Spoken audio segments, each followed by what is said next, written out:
Leaders of the Cowichan Tribes in Duncan are issuing a desperate plea for help tonight. A suicide epidemic is sweeping the reserve, so dramatic that they have declared a state of emergency to try to draw attention to the crisis.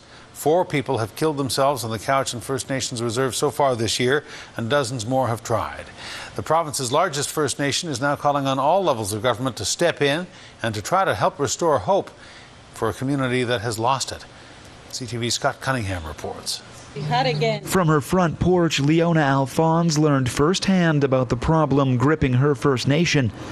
Just a few days ago, it walked right past her home. I said, don't do that.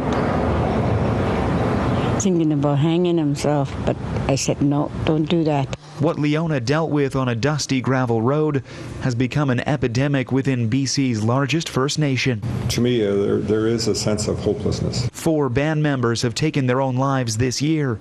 52 have sought suicide counseling, a level of despair never before seen on these tribal lands. The desperation forcing band leaders to declare a state of emergency. It's devastating. Whenever an individual is successful, it impacts not only the immediate family, but the entire community. That's where the ripple effect seems to take place. The majority of suicides and cries for help are coming from young men, a demographic tribal leaders say is struggling with an 85% unemployment rate on the First Nation.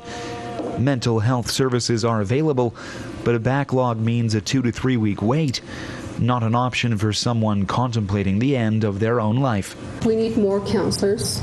We need more supports to provide services not only to our community members but to our staffing.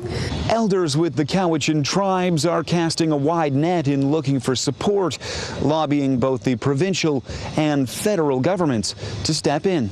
Ending a cycle of hopelessness is the goal. The tribe is hoping to achieve it with more government funding for dedicated psychologists and community programs. I have appointed my Assistant Deputy Minister in charge of partnerships and community renewal to lead that effort to coordinate the response, and he has made contact with Chief Alphonse, and they will begin that work immediately. On a reserve in the grips of a suicide epidemic, one woman was able to help defy the trend. I'm not going to do it. Thank you for talking to me and understanding for me. He said that to me. The Cowichan Tribes state of emergency will span the next 90 days or until government addresses the problem that is killing members of the First Nation. Scott Cunningham, CTV News, Duncan.